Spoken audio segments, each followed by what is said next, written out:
نحمده ونصلي على رسوله الكريم اما بعد فاعوذ بالله من الشيطان الرجيم بسم الله الرحمن الرحيم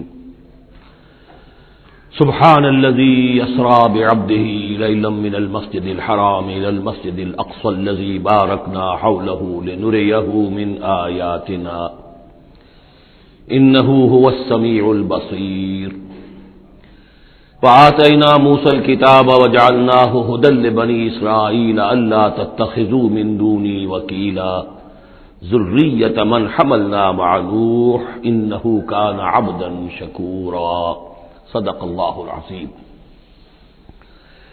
اس سے پہلے کہ ہم سورہ بنی اسرائیل کا ترجمہ شروع کریں، سورہ نحل کے آخری حصے میں ایک بڑی عظیم آیت آئی تھی کہ جس کے حوالے سے کسی قدر وضاحت ہونی چاہیے، لیکن چونکہ اس وقت میں چاہتا تھا کہ وقت کے اندر اندر اس کا ترجمہ مکمل ہو جائے تو میں اس وقت رکا نہیں۔ یہ آیت نمبر 125 ہے سورہ مبارکہ کی ادعو الی سبیل ربک بالحکمت والموعظۃ الحسنۃ وجادلھم باللتی ہی احسن۔ اصل میں اس میں دعوت اسلامی اور دعوت دین کے 3 مختلف لیولز کا تذکرہ ہے۔ عام طور پر اس کو ایک ہی چیز سمجھ کر لوگوں نے ترجمہ بھی کیا ہے، وضاحت بھی کی ہے، لیکن دقت نظر سے جائزہ لیا جائے تو چونکہ انسانوں میں مختلف قسم کے انسان ہیں تو دعوت و تبلیغ کے بھی اسی اعتبار سے مختلف گوشے کہہ لیجئے، مختلف لیولز کہہ لیجئے۔ مثلا یہ کہ انسانوں میں ایک چھوٹی بڑی ہی مائنیوٹ مائنورٹی ہوتی ہے جن کو ہم انٹیلیجنسیا کہتے ہیں۔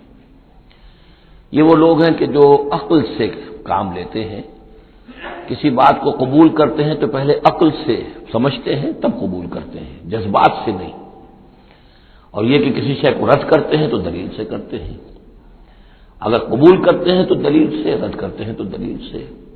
یہ انٹلیکچوئل مائنورٹی آپ اسے کہیں یا انٹیلیجنسیا کہیں، یا یہ کہ اس کے لیے برین ٹرسٹ بھی ایک لفظ ہے کہ ہر معاشرے کے اندر اس طرح کے لوگ ہوتے ہیں، اور یہ ہوتے بہت کم ہیں تعداد میں، لیکن ڈیسائسو ہوتے ہیں۔ اس معاشرے کا جو بحیثیت مجموعی رخ ہے وہ یہ معین کرتے ہیں۔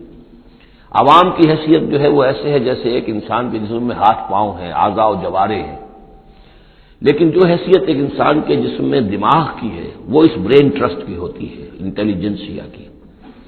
یہ طبقہ جو ہے اس کو دعوت جو دی جائے تو ظاہر بات ہے کہ وہ واس سے نہیں، جذباتی نہیں، بالحکمہ، پختہ باتیں، عقلی دلائل، محکم باتیں، وہ حکمت جس کے بارے میں فرمایا گیا وَمَن یُؤْتَ الْحِکْمَةَ فَقَدْ أُوتِیَ خَیْرًا کَثِیرًا، سورہ بقرہ میں ہم پڑھائے ہیں۔ اور وہ حکمت کے جو 3 جگہ پر حضور صلی اللہ علیہ وسلم کی جو تعلیم و تربیت ہے اس کے مراحل میں سب سے اونچا مرحلہ بیان ہوا ہے، یتلو علیہم آیاتہ ویزکیہم ویعلمہم الکتاب والحکمہ۔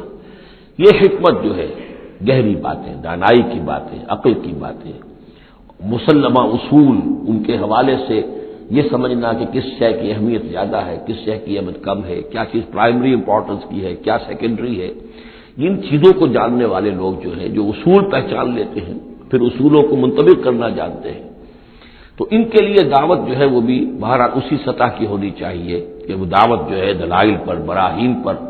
جب قرآن کہتا ہے اپنے مخالفین سے ہاتھو برہانکم ان کنتم صادقین، لاؤ دلیل لاؤ، تو ظاہر بات ہے کہ پھر ان کے مخاطبین جو ہیں ان کو بھی حق پہنچتا ہے کہ وہ دلیل طلب کریں۔ اب اس کے لیے ظاہر بات ہے کہ وہی شخص یہ کام کر سکتا ہے جو خود اپنی ذہنی سطح کے اعتبار سے کافی بلند ہو چکا ہو، جس کا اپنا شعور بہت پختہ ہو چکا ہو۔ جب تک کہ وہ خود حکیم نہ ہو تو حکمت کے ساتھ دعوت کیسے دے گا؟ لیکن ایک ہے عام سطح لوگوں کی، عام لوگ جو ہیں جن کے دماغوں میں اس طرح کے کوئی فطور نہیں ہوتے، کوئی وہ عقل کی چھلنی لگی ہوئی نہیں ہوتی، ان کے جذبات جو ہے اچھے، اگر جذبات اچھی بات کہی جائے تو جذباتی طور پر بھی اپیل ہو جاتی ہے۔ یوں سمجھیے کہ دل جو ہے ان کے کھلے ہیں، کھلی کتاب کے مانند ہے، آپ جو چاہیں لکھ دیجئے، جیسے کھلی صاف سلیٹ ہے اس پر آپ نے جو چاہا لکھ دیا۔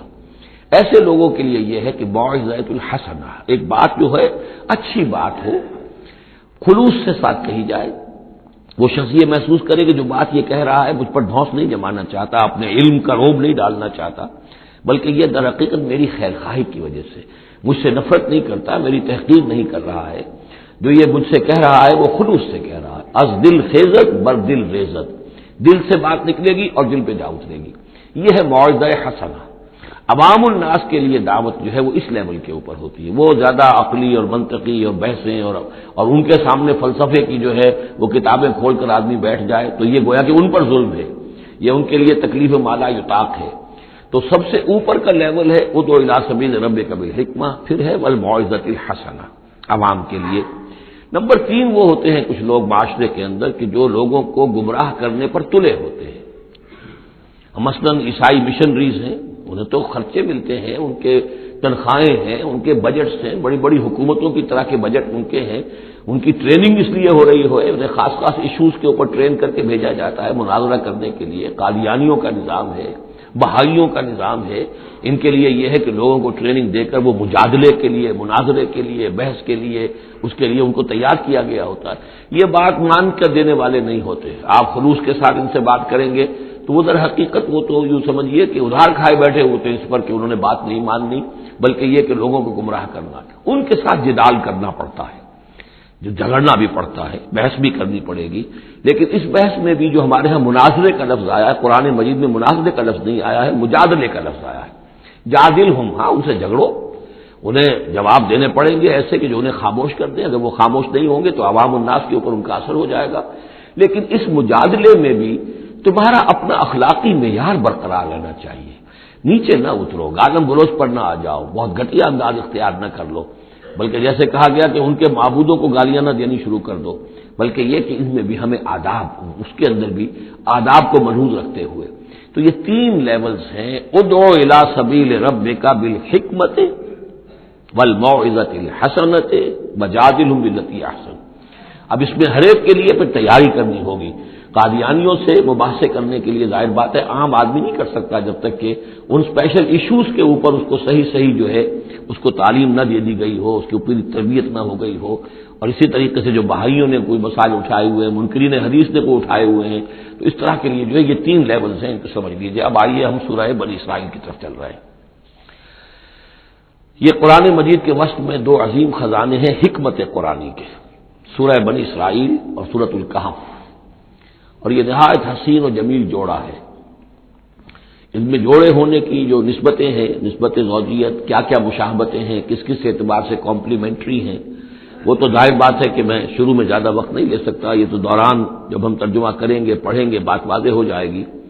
لیکن 1-2 موٹی موٹی باتیں دیکھ لیجئے. اس سورت کا آغاز ہو رہا ہے سبحان الذی اسری بعبدہ،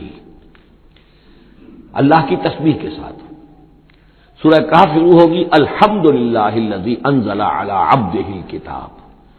الحمدللہ، اور حدیث نبوی میں آیا ہے التسبیح نصف المیزان والحمدللہ تملؤہ. جو میزان معرفت خداوندی ہے وہ آدھی ہو جاتی ہے تسبیح سے، سبحان اللہ کہنے سے، اور پر ہو جاتی ہے الحمدللہ کہنے سے. یہ دونوں مل کر گویا کہ معرفت خداوندی کا جو بھی انسان کے پاس ہو سکتا ہے اثاثہ اور جو پونجی ہو سکتی ہے اس کی تکمیل ہو جاتی ہے. یہ ہم آگے چل کر المسبحات میں اس مضمون پر تفصیلی گفتگو کریں گے. لیکن یہاں نوٹ کر لیجئے تسبیح سے شروع ہو رہی ہے سورہ بنی اسرائیل اور تحمید سے الحمدللہ الذی انزل علی عبدہ الکتاب. پھر یہ کہ یہاں ہے ذکر اللہ اپنے بندے کو لے گیا، وہاں ہے اللہ نے اپنے بندے پر کتاب اتاری. یہ گویا کہ ریسیپروکل معاملہ ہو رہا ہے. دونوں جگہ عبد کا لفظ آیا، رسول کا لفظ نہیں آیا. سبحان الذی اسری بعبدہ الحمدللہ الذی انزل علی عبدہ الکتاب. اس طرح آخر میں آپ دیکھیں گے 2 آیتیں اس سورہ مبارکہ کی جو ہے قل سے شروع ہوں گی. قل ادعوا اللہ عبد الرحمن ایما تدعوا فلہ الاسماء الحسنی. اسی طریقے سے آخری آیت بھی ہے. اور پھر اسی طریقے سے سورہ کہف کی بھی آخری 2 آیتیں قل سے شروع ہوں گی. یہ 4 قل ہیں. 4 قل تو سورتوں کے ہیں، قل یا ایھا الکافرون اور قل هو اللہ احد اور قل اعوذ برب الفلق اور قل اعوذ برب الناس. 4 قل بہت مشہور ہیں. لیکن یہ 4 قل جو ہیں، 2 آیتیں قل والی یہ جو سورہ بنی اسرائیل کے آخر میں آئیں گی، اور 2 آیتیں قل والی جو سورہ کہف نہایت عظیم آیات ہیں. اور ان دونوں میں بھی پھر وہی ریسیپروکل نسبت ہوگی جس کی طرف کہ میں نے اشارہ کیا ہے. ایک اور خاص بات یہ ہے ان دونوں صورتوں میں کہ یہ اس طریقے سے انٹرلاکڈ ہے، جیسے ریل گاڑی کے 2 ڈبے ہوتے ہیں ان کو جوڑا ہوا ہوتا ہے بیچ میں، انٹرلاکڈ ہوتے ہیں. یہ جو ہے وہ ختم ہوگی سورہ مبارکہ کبر ہو تکبیرا قل الحمدللہ الذی لم یتخذ ولدا کہو کہ کل حمد، کل تعریف اللہ کے لیے ہے جس نے کسی کو اپنا بیٹا نہیں بنایا. یہ آخری آیت ہے. اور اس حکم پر گویا کہ تعمیل کرتے ہوئے اگلی صورت نازل ہو رہی ہے، الحمدللہ الذی انزل علی عبدہ الکتاب ولم یجعل لہ عوجا. اس طریقے سے یہ دونوں جوڑے جو ہیں باہم انٹرلاک بھی ہیں. یہ سورہ بنی اسرائیل جو ہے اس کا پہلا رکوع اس اعتبار سے بہت اہم ہے، بہت عظیم ہے کہ اس میں بنی اسرائیل کی تاریخ کے 4 ادوار کا تذکرہ ہے جو کہ حضور صلی اللہ علیہ وسلم کی بعثت تک گزر چکے تھے.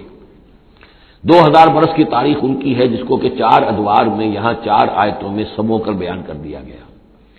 اس کا ہمارے لیے فائدہ کیا ہے کہ ایک حدیث نبی میں آیا ہے لَيَأْتِيَنَّ عَلَىٰ أُمَّتِي مَا أَتَىٰ عَلَىٰ بَنِي إِسْرَائِيلَ حَزْمَ النَّعْلِ بِالنَّعْلِ. میری امت پر بھی وہ تمام حالات وارد ہو کر رہیں گے جو بنی اسرائیل پر وارد ہوئے، بالکل ایسے جیسے کہ ایک جوتی دوسری جوتی سے مشابہ ہوتی ہے.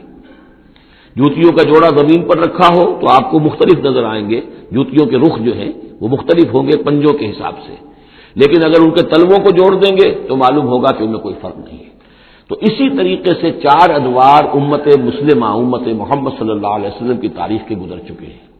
تو گویا کہ اپنے آپ کو سمجھنے کے لیے بھی یہ آئینہ جو ہے ان آیات میں جو تاریخ بنی اسرائیل کا آ رہا ہے وہ بہت مفید ہے. چنانچہ اس پر میں نے آج سے کوئی سن 74 کی بات ہے تو اب سمجھ لیجئے کہ 24 برس ہونے کو آ رہے ہیں یا 23 برس تو ہو ہی چکے ہیں. میں نے ایک مضمون لکھا تھا، وہ پھر پہلے تو اب چھپتا ہے چھوٹی شکل میں، وہ کتابچہ ہے تنظیم اسلامی کا تاریخی پس منظر، اور اس کے بعد ایک بڑی کتاب بھی اب آ چکی ہے سابقہ اور موجودہ مسلمان امتوں کا ماضی، حال اور مستقبل. اردو میں وہ کتاب بھی موجود ہے جو اس موضوع پر ہے. لیکن اس ضمن میں جو کچھ مجھ پر کھلا ہے وہ در حقیقت ان آیات کے حوالے سے اور اس حدیث کی کنجی سے. وہ حدیث جو ہے گویا کہ وہ ایک کنجی کی حیثیت رکھتی تھی جس سے کہ میں نے ان آیات میں جو خزانہ مضمر ہے علم کا اور معرفت کا اور معلومات کا، اس کو میں نے کھولا ہے اللہ کے فضل و کرم سے. اب جو ہے انگریزی میں بھی یہ کتابچہ جو ہے چھوٹا بھی موجود ہے، rise and fall of the Muslim امہ، اور دوسری طرف انگریزی میں اب دوسری کتاب کی بھی ترجمانی آ گئی ہے، لیسنز فرام ہسٹری، اور وہ سب کے سب جیسا کہ میں نے عرض کیا یہاں سے ماخوذ ہے. سبحان الذی اسری بعبدہ لیلا من المسجد الحرام الی المسجد الاقصی. پاک ہے وہ ذات کہ جو لے گئی راتوں رات اپنے بندے کو صلی اللہ علیہ وسلم مسجد الحرام سے، یعنی مکہ مکرمہ خانہ کعبہ کے پاس سے، الی المسجد الاقصی، دور کی مسجد کی طرف، یعنی یروشلم بیت مسجد اقصی جو کہ قبلہ رہا ہے بنی اسرائیل کا. الذی بارکنا حولہ، جس کے ماحول کو ہم نے بابرکت بنایا ہے. یہ بابرکت اس اعتبار سے بھی ہے کہ بہت ہی یعنی دنیاوی اعتبار سے بھی بہت زرخیز علاقہ ہے، بہت اچھی آب و ہوا ہے، اور اس اعتبار سے بھی کہ یہاں سینکڑوں نبی آئے ہیں. حضرت ابراہیم کا مدفن بھی وہیں ہے، حضرت ابراہیم کا مسکن وہ رہا ہے، بہت سے انبیاء وہاں رہے ہیں. اور یہ جو مرکز رہا ہے یروشلم کا، ہیکل سلیمانی، یہ نہ معلوم کتنے نیک لوگ جو ہے یہاں رہے ہیں اور یہاں پر عبادتیں ہوتی رہی ہیں.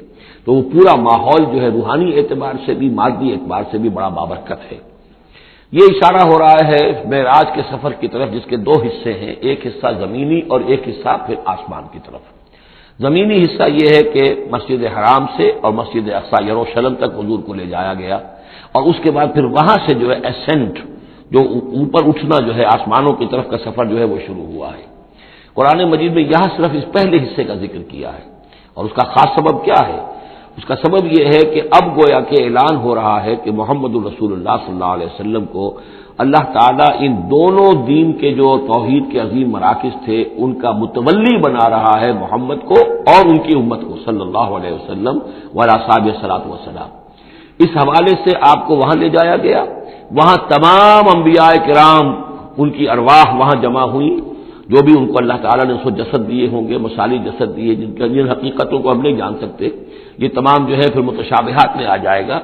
وہاں حضور نے ان کی امامت کی، پھر وہاں سے آسمان کی طرف آپ کا سفر کا جو ہے وہ عروج کا معراج کا سفر شروع ہوا ہے. اس کا ذکر قرآن مجید میں اس دوسرے حصے کا جو ہے وہ پھر سورۃ النجم میں آئے گا مختصر طور پر. یہاں صرف اس کے زمینی حصے کا ذکر ہے. سبحان الذی اسری بعبدہ لیلا من المسجد الحرام الی المسجد الاقصی الذی بارکنا حولہ لنریہ من آیاتنا، تاکہ ہم دکھائیں اسے اپنے بندے کو محمد کو صلی اللہ علیہ وسلم اپنی آیات. انہ هو السمیع العلیم، یقیناً سمیع البصیر، یقیناً وہی اللہ ہے سب کچھ سننے والا، سب کچھ دیکھنے والا۔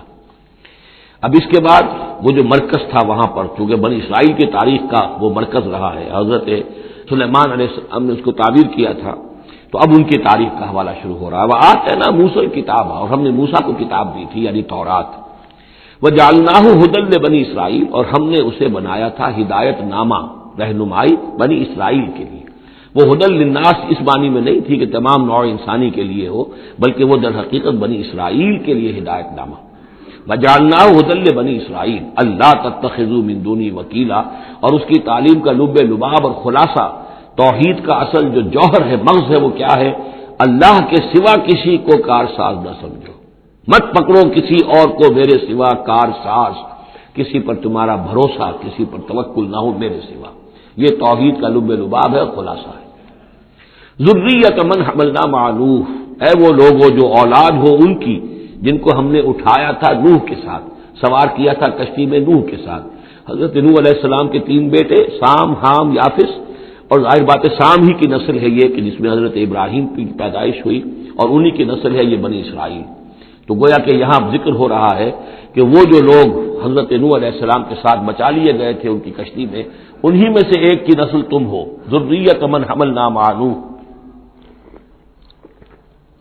انہ کان عبدا شکورا، یقیناً وہ ہمارا بہت ہی شکر گزار بندہ تھا حضرت نوح علیہ السلام کے بارے میں۔ وَقَضَيْنَا إِلَىٰ بَنِي إِسْرَائِيلَ فِي الْكِتَابِ لَتُفْسِدُنَّ فِي الْأَرْضِ مَرَّتَيْنِ، اور ہم نے یہ پہلے ہی متنبہ کر دیا تھا بنی اسرائیل کو کتاب میں کہ 2 مرتبہ تم زمین میں بڑا فساد مچاؤ گے، وَلَتَعْلُنَّ عُلُوًّا كَبِيرًا، اور بہت ہی تم سرکشی کرو گے، بہت بڑی سرکشی کرو گے۔ یعنی 2 ادوار تم پر ایسے آئیں گے، شرارتیں کرو گے، سرکشی کرو گے، دین سے دور ہو جاؤ گے، لہو و لعب میں مبتلا ہو جاؤ گے، عیاشیوں کے اندر، اور اس میں تمہارا جو ہے اللہ تعالیٰ کی طرف سے پھر تمہارے اوپر عذاب کے کوڑے برسیں گے۔ اب یہاں پہ بٹوین دی لائن یہ ہے کہ اس سے پہلے ان کا ایک دور آیا کہ جس کے اندر ان کو اللہ تعالیٰ نے ان پر رحمتیں فرمائیں، کیونکہ ہم کچھ چیزیں پڑھ چکے ہیں تاریخ بنی اسرائیل کے ضمن میں، وہ ذہن میں رکھیے۔ حضرت موسیٰ علیہ السلام لے کر نکلے بنی اسرائیل کو مصر سے، تو یہ 1400 قبل مسیح کی بات ہے۔ اس کے بعد وہ آئے ہیں، تورات انہیں ملی ہے جبکہ وہ جبل طور کے پاس پڑاؤ ڈالا ہے۔ وہاں سے پھر شمال مشرق کی طرف چلے ہیں، جب کہا گیا کہ جنگ کرو قوم نے انکار کر دیا، تو 40 برس تک کی سزا مل گئی ان کی بزدلی کی وجہ سے، 40 برس تک وہ اسی صحرا میں بھٹکتے پھرے۔ اسی دوران حضرت موسیٰ کا انتقال ہو گیا اور حضرت ہارون کا بھی انتقال ہو گیا۔ لیکن پھر صحرا میں جو نسل پیدا ہوئی وہ پلی بڑھی، وہ ہمت والی تھی، مشقت دیکھی ہوئی تھی اس نے پھر جنگ کی اور جہاد کیا۔ حضرت یوشع ابن نون جو خلیفہ اول تھے حضرت موسیٰ علیہ السلام کے، ان کی سرکردگی میں تو فلسطین فتح کر لیا۔ پہلا شہر جو فتح ہوا وہ اریحا یا جریکو ہے، تو آج بھی موجود ہے وہ شہر۔ اس کے بعد انہوں نے کچھ عرصے کے اندر پورا فلسطین فتح کر لیا، لیکن غلطی یہ کی کہ اس میں ایک مرکزی حکومت نہیں بنائی، بہت سے 12 حکومتیں، 12 قبیلے تھے، جیسے 12 چشمے ان کو دیے گئے تھے، 12 حکومتیں بنا لی۔ پھر آپس میں لڑنے بھی لگے، طوائف الملوکی ہوئی۔ تو آس پاس کے جو مشرک اور کافر قومیں تھیں سیریا وغیرہ میں اور آس پاس اردن کے رہنے والی، انہوں نے پھر جو ہے ان کے اندر ریشہ دوانی شروع کی، اور ایک دور یہ آیا کہ اس میں ان کو بہت سے لوگوں کو اپنے گھروں سے نکال دیا گیا، اور وہ لوگ بڑی زوال سے دوچار ہو گئے۔ تب انہیں ہوش آیا، انہوں نے سیموئیل نبی جو ان کے تھے ان سے کہا کہ ہمارے لیے سپہ سالار مقرر کیجئے، ایک سپہ سالار ہو تاکہ اس کے پیچھے ہم سب کے سب 12 کے 12 قبیلے جمع ہو کر جنگ کریں، تو پھر یہ کہ اپنے دشمنوں پر فتح حاصل ہو۔ یہ وقفہ تقریباً 300 برس کا ہے، جس کے بعد وہ جنگ ہوئی ہے طالوت اور جالوت کی، اور حضرت طالوت نے جالوت کو قتل کیا۔ پھر حضرت داؤد منظر پر آ گئے، پھر طالوت، حضرت داؤد اور حضرت سلیمان، یہ 3 ان کی حکومتیں ہیں تقریباً 100 برس پر پھیلی ہوئی۔ 16 برس طالوت کے، 40 برس حضرت داؤد کے، 40 برس حضرت سلیمان کے۔ یہ گویا کہ ان کی خلافت راشدہ ہے، جیسے ہمارے یہاں حضرت ابوبکر کا دور مختصر ہے، پھر حضرت عمر، پھر حضرت عثمان رضی اللہ تعالی عنہم، یہ مل کر جو ہمارے ہاں بنتے 24 برس 3 خلافتوں کے، ان کے ہاں یہ 100 برس کا راستہ ہے۔ لیکن حضرت عثمان کے بعد آپ کو معلوم ہے کہ تقسیم ہو گئی تھی مملکت، اس لیے کہ حضرت علی رضی اللہ تعالی عنہ کی خلافت کو حضرت امیر معاویہ نے تسلیم نہیں کیا، تو شام اور مصر کے علاقے علیحدہ رہے۔ بالکل اسی طرح ہوا وہاں پر بھی کہ حضرت سلیمان کے بعد ان کے 2 بیٹوں میں جو مملکت تقسیم ہو گئی، ایک شمالی مملکت تھی جس کا نام اسرائیل تھا اور سامریہ اس کا دارالخلافہ تھا، ایک جنوبی تھی یہودا اور وہ اس کا جو ہے یا یروشلم اس کا دارالخلافہ. تو اس طریقے سے 2 ملک یہ بن گئے. یہ زمانہ ان کا ابھی عروج کا بہرحال ہے، کچھ کئی 100 برس ان کے عروج کے گزرے، پھر ان میں خرابیاں آئیں، پھر ان کے اندر شرک مشرکانہ اوہام آ گئے، دنیا پرستی آ گئی، شریعت کا مذاق بنانا ہو گیا معاملہ. تو پھر ان پر زوال آیا. پہلا زوال جو آیا، پہلے اسیرینز نے شمالی مملکت جو تھی اسرائیل کی اس کو ختم کر دیا. یہ کوئی ختم کیا انہوں نے اس سے کافی پہلے 700-800 برس قبل حضرت مسیح کے. اس کے بعد جو اصل آیا ہے نبوکڈنضر جو نمرود تھا عراق کا، اس کا حملہ ہوا 587 قبل مسیح میں. انہوں نے یروشلم کو برباد کیا، 6 لاکھ کو قتل کیا، 6 لاکھ کو قیدی بنا کے لے گیا، اور یہ کہ یروشلم میں 2 اینٹیں سلامت نہیں رہنے دیں اور ہیکل سلیمانی کو مسمار کر دیا. یہ ان کا بدترین دور آیا. تقریباً 125 برس یہ کیپٹیوٹی میں رہے بیبیلونیا میں، 6 لاکھ کو ہانک کر لے گیا وہاں پر. بدترین دور. تو پہلا عروج اس کا جو کلائمیکس تھا وہ داؤد اور سلیمان کا دور حکومت، اور پہلا زوال جس کا یوں سمجھیے کہ سب سے نیچے کی پوزیشن یہ ہے جو کیپٹیوٹی کا دور ہے ان کا. اس کے بعد حضرت عزیر علیہ السلام ان میں آئے، اللہ نے بھیجا، انہوں نے دعوت اصلاح توبہ کی منادی کی، پھر یہ لوگ کچھ ٹھیک ہوئے. ادھر یہ کہ ایران نے حملہ کیا تھا عراق پر اور ان کو آزاد کر دیا تھا کہ جاؤ تم، کہ خورس نے ذوالقرنین نے کہ تم جاؤ اور جا کر اپنا شہر دوبارہ آباد کر لو. تو یہ پھر آ گئے، حضرت عزیر کے ساتھ ہو کر آئے ہیں. تو یہ تقریباً 458 قبل مسیح میں پھر یہ دوبارہ آئے ہیں. تو یہ سمجھیے کہ 125 برس تک یہ جو شہر ہے اجڑا پڑا رہا ہے. اسی دوران میں حضرت عزیر کو اللہ تعالیٰ نے 100 برس کے لیے سلائے بھی رکھا ہے، وہ موت ان پر طاری کر دی تھی جو سورہ بقرہ میں ہم پڑھ کر آئے ہیں. یہ سارے واقعات کو آپ یوں سمجھ لیجئے کہ یہ علیحدہ علیحدہ ٹکڑے جو ہم نے پڑھے ان کو جوڑ لیجئے. بہرحال پھر ان کے اندر یہ کہ ایک نیکی کی تحریک چلی، پھر ان کے اندر لوگوں نے توبہ کی، پھر اللہ نے انہیں دوبارہ ایک عروج عطا کیا، مکابی سلطنت قائم ہوئی. اور وہ جہاں تک دنیاوی حدود ہیں، زمینی حدود، وہ حضرت سلیمان کی مملکت سے بھی بڑی تھی. یہ ان کا دوسرا دور عروج ہے. لیکن پھر ان کے اندر زوال آیا، پھر خرابی آئی، پھر وہی دنیا پرستی، وہی عیاشیاں، وہی بدماشیاں، وہی مشرکانہ اوہام. اس کے نتیجے میں پھر ان پر جو کوڑے پڑے ہیں وہ پہلے تو پڑے ہیں یونانیوں کے ہاتھوں. سکندر مقدونی نے پہلے فتح کیا ان کو، پھر سلیوکس جو اس کا اس سے سالار تھا وہ ان پر حکمران رہا ہے. اس کے بعد یہ ہے کہ پھر رومنز آ گئے، رومنز نے ان کو فتح کر لیا، ان کی حکومتیں چلتی رہی. یہ دوسرا دور ہے. اس دور میں پھر یہ ہے کہ رومن ہی کے ہاتھوں سن 70 عیسوی میں دوبارہ یروشلم تباہ و برباد ہوا. 1,33,000 یہودی ایک دن میں قتل کیے. پھر دوبارہ وہ ٹیمپل یا ہیکل سلیمانی جو دوبارہ تعمیر کر لیا تھا حضرت عزیر کے بعد، پھر وہ مسمار کر دیا گیا اور وہ آج تک مسمار پڑا ہوا ہے. اور گویا کہ حضور صلی اللہ علیہ وسلم کی بعثت کے وقت 500 برس ہو چکے تھے اس کو مسمار ہوئے ہوئے. سن 70 عیسوی میں وہ مسمار ہوا اور 571 میں حضور کی پیدائش ہے. یعنی آپ کی پیدائش بھی پورے 500 برس بعد ہوئی ہے، جبکہ یہ رومیوں کے ہاتھوں ہیکل سلیمانی تباہ و برباد کر دیا گیا تھا. یروشلم میں پھر کوئی متنفس نہیں رہا، لیکن یہ کہ بعد میں جو ہے ان کو یہاں سے نکال باہر کیا گیا، ان کا ڈائسپورا شروع ہو گیا. وہ ڈائسپورا اس صدی کے شروع میں ختم ہوا ہے، وہ پھر میں بعد میں بات کروں گا. یہ ساری داستان بڑی اہم ہے، اس لیے کہ یہ سابقہ امت مسلمہ ہے. یہ وہ امت مسلمہ ہے جس کے ہاں 1400 برس تک نبوت رہی، جس کے ہاں 3 کتابیں نازل ہوئی ہیں، جن کے بارے میں قرآن میں 2 جگہ ہے کہ یا بنی اسرائیل اذکروا نعمتی التی انعمت علیکم وانی فضلتکم علی العالمین، میں نے تمام جہان والوں پر تمہیں فضیلت دی ہے. تو اسی طریقے سے پھر ان کو معزول جب کرنے کے بعد ہم سامنے آئے ہیں تو حضور نے بتایا وہی کچھ تم پر بھی ہوگا اور وہی کچھ ہم پر بھی ہوا ہے. ہمارا بھی پہلا عروج عربوں کی زیر قیادت تھا، پھر زوال آیا. پہلے پٹائی ہوئی کروسیڈرز کے ہاتھوں، پھر جو پٹائی ہوئی ہے، بڑی پٹائی جو ہوئی ہے وہ ہوئی ہے پھر ہلاکو اور چنگیز کے ذریعے سے، فتنہ تاتار. اس کے بعد پھر جو ہے وہ قیادت بدل گئی، عربوں کی قیادت کے بجائے ترکوں کی قیادت آ گئی.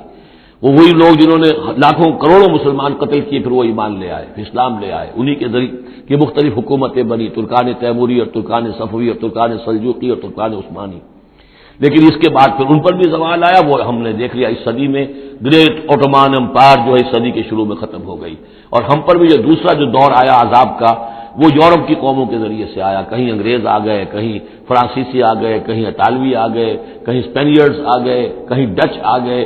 تو تو جیسے کہ یہودیوں پر بھی دوسرا عذاب جو آیا تھا وہ گریکس اور رومنز کے ہاتھوں، اسی طریقے سے مسلمانوں پر بھی دوسرا زوال کا دور جو آیا ہے وہ یورپین کولونیل پاورز کے ہاتھوں آیا۔ ہم نے یہ طے کر دیا تھا، پہلے ہی سنا دیا تھا بنی اسرائیل کو کہ تم اپنی تاریخ میں 2 مرتبہ بہت فساد مچاؤ گے اور بہت سرکشی کرو گے۔ فَإِذَا جَاءَ وَعْدُ أُولَاهُمَا، جب ان دونوں میں سے پہلے وعدے کا وقت آ گیا، بَعَثْنَا عَلَيْكُمْ عِبَادًا لَنَا أُولِي بَأْسٍ شَدِيدٍ، ہم نے تم پر مسلط کر دیے اپنے ایسے بندے جو بڑی سخت جنگ کرنے والے، بڑے سخت جنگجو تھے۔ فَجَاسُوا خِلَالَ الدِّيَارِ، تو وہ تمہاری آبادیوں میں، ملکوں میں گھس گئے۔ وَكَانَ وَعْدًا مَفْعُولًا، اور وہ وعدہ جو اللہ کا تھا وہ پورا ہو کر رہا۔ یعنی جب تم شرارت کرو گے، جب تم دین سے برگشتہ ہو جاؤ گے، جب تم اللہ کی کتاب کو، اللہ کے قانون کو جو ہے وہ مذاق اور ہنسی بنا لو گے، تو پھر تم پر ہمارے عذاب کے کوڑے پڑیں گے۔ یہ میں بتا چکا ہوں، پہلے یہ کوڑے آئے اسیرینز کے ہاتھوں جنہوں نے ختم کر دیا اسرائیلی مملکت کو، پھر یہ آئے نبوکڈنیزر کے ہاتھوں، بیبیلونینز کے ہاتھوں، جس نے کہ یروشلم کو بھی برباد کیا، 6 لاکھ کو قتل کیا، 6 لاکھ کو ساتھ لے گیا اور ہیکل سلیمانی مسمار کر دیا۔ ثم رددنا لکم الکرۃ علیہم، پھر ہم نے تمہاری باری لوٹائی ان پر۔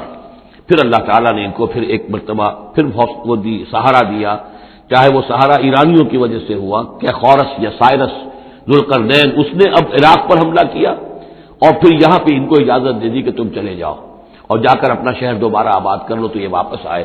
ثم رددنا لکم الکرۃ علیہم، پھر ہم نے تمہاری باری لوٹا دی ان پر، وامددناکم، اور تمہاری مدد کی، بے اموال کے ذریعے سے بھی، وبنینا، اور اولاد بیٹوں کے ذریعے سے بھی، وجعلناکم اکثر نفیرا، اور پھر ہم نے تمہیں بنا دیا ایک کثیر تعداد والی قوم، تم پھلے پھولے پھر ایک بڑی پراسپرس قوم بن گئے۔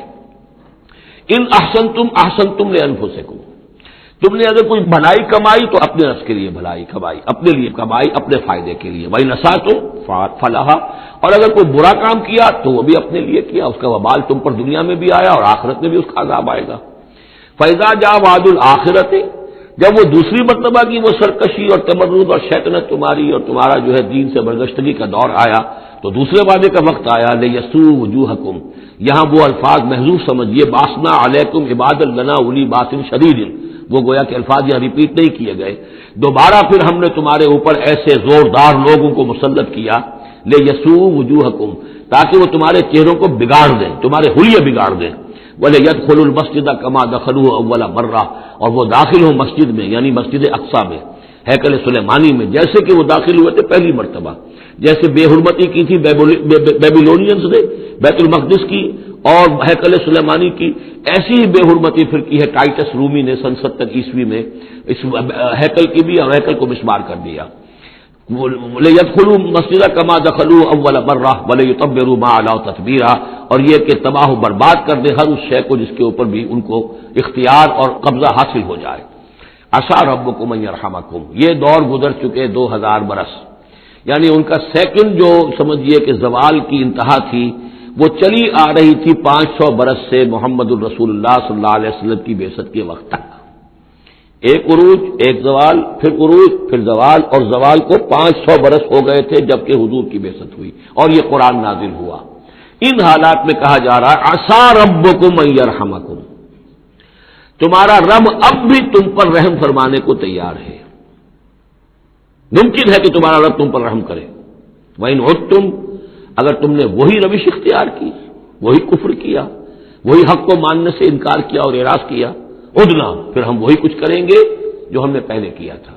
وَجَعَلْنَا جَهَنَّمَ لِلْكَافِرِينَ حَصِيرًا، اور ہم نے کافروں کے لیے جہنم کو تو باڑا بنا رکھا ہے، جیل تو بنا رکھی ہے ہم نے جو ان سب کا احاطہ کر لے گی، جس طرح کہ جانوروں کے باڑے میں بند کر دیا جاتا ہے، اسی طریقے سے قید خانہ ہم نے تیار کر رکھا۔ آخرت کا قید خانہ تو ہے ہی، اس دنیا میں بھی تم پر عذاب کے کوڑے برسیں گے۔ ان ھذا القرآن یہدی للتی ہی اقوم، دیکھو اب یہ قرآن جو ہم نازل کر رہے ہیں اپنے بندے محمد پر صلی اللہ علیہ وسلم، یہ گویا کہ اب شاہ درا ہے، اللہ کی رحمت میں داخل ہونا ہے تو اس سے داخل ہونا ہوگا، اس کو مانو تو تمہارے لیے اللہ کی رحمتوں کے دروازے پھر کھل جائیں گے۔ جو بھی اللہ نے وعدے کیے ہیں اپنے اس آخری نبی اور ان کی امت کے لیے، تم بھی اس میں شامل ہو جاؤ گے، انہی کی برکتوں سے تم بھی حصہ پاؤ گے۔ ان ھذا القرآن یہدی للتی ہے اقوم، یقیناً یہ قرآن ہے جو اب راستہ دکھا رہا ہے اور رہنمائی کر رہا ہے اس راہ کی طرف جو سب سے سیدھی ہے۔ اقوم وَيُبَشِّرُ الْمُؤْمِنِينَ، اور بشارت دیتا اہل ایمان کو، الذین یعملون الصالحات، جو نیک عمل بھی کریں، ان لہم اجرا کبیرا، کہ ان کے لیے بہت بڑا اجر ہے، وان الذین لا یؤمنون بالآخرہ۔ اب دیکھیے جہاں بھی وہ بات آتی ہے عمل کی خرابی کی تو ایمان بالآخرہ کا تذکرہ، اور وہ لوگ کہ جو ایمان نہیں رکھتے آخرت پر، اعتدنا لہم عذابا علیما، ان کے لیے تو ہم نے فراہم کیا ہوا ہے دردناک عذاب۔ یہ پہلا رکوع 10 آیات کا بہت ہی اہم ہے تاریخی اعتبار سے، اور اس کو سمجھنا چاہیے۔ یہ خد و خال یہ ہماری ہی گویا کہ امت مسلمہ ایک ہم ہیں، الحمدللہ امت محمد میں شامل ہے، لیکن یہ بھی ایک امت مسلمہ تھی، یہ سابقہ امت مسلمہ ہے، اور ابھی یہ ختم نہیں ہوئی، یہ موجود ہے۔ اگر ڈپوزڈ ہے، معزول کر دی گئی ہے، وہ دوسری بات ہے، اور تقریباً 2000 برس سے یہ بڑے سختیوں کے اندر تھی، لیکن اب تقریباً 100 برس سے یہ ابھر کر آ گئی ہے، اور یوں سمجھیے کہ اب 2 پتنگیں اوپر چڑھ رہی ہیں۔ ایک سابقہ امت مسلمہ کی 1917 سے چڑھنی شروع ہوئی، بالفور ڈکلریشن، 1948 میں اسرائیل بن گیا، 1967 میں اسرائیل کی جو توسیع ہو گئی، 1991 میں آپ کو معلوم ہے کہ جو اس کا اربوں میں ایک ہی دشمن ہو سکتا تھا جس سے اسے خطرہ تھا، عراق، اس کا برکس نکال دیا گیا۔ اب وہ اس پورے علاقے کے اندر تو ایک اتنی بڑی طاقت ہے کہ کسی عرب ملک کے اندر یہ جرت نہیں ہے کہ وہ اسرائیل کا مقابلہ کر سکے۔ لیکن یہ کہ امت مسلمہ میں بھی رینائسنس شروع ہوا ہے، یہ بھی اپنے انتہائی زوال کو پہنچ چکی تھی اس صدی کے آغاز میں۔ پہلی جنگ عظیم کے بعد جب سلطنت عثمانیہ ختم ہوئی، خلافت ختم ہو گئی 1924 میں، تو اس کے بعد سے یہاں بھی ایک رینائسنس شروع ہو چکا ہے۔ یہاں بھی پھر آزادی کی تحریکیں چلیں، پھر جو ریوائول کی تحریکیں، احیائی تحریکیں، جماعت اسلامی کی تحریک، اخوان کی تحریک، مظلومی پارٹی، اسی طریقے سے جو ایران میں تھے فدائی، یہ تحریکیں چل رہی ہیں۔ تو اس کو بھی جاننا بہت ضروری ہے کہ یہ جو صدی ہماری گزری ہے، اب ختم ہو رہی ہے، اس صدی کے دوران ہمارا ایک زوال کا عمل بھی چل رہا تھا، اور ایک یہ کہ ایک ترقی کی طرف بھی ہم آگے بڑھے ہیں رفتہ رفتہ۔ یہ دونوں پروسیس سائڈ بائی سائڈ، مرج البحرین یلتقیان بینہما برزخ لا یبغیان، یہ دونوں عمل چل رہے ہیں۔ ان تمام چیزوں کا صحیح اندازہ ہونا چاہیے، ذہن میں خاکہ ہونا چاہیے، تاکہ کوئی شخص دین کی خدمت کر رہا ہو تو اسے معلوم ہو زمان و مکان کے اعتبار سے میں کہاں ہوں، کس جگہ کھڑا ہوں، ماضی کیا ہے، سامنے کیا ہے، داہنے بازے کیا حالات ہیں۔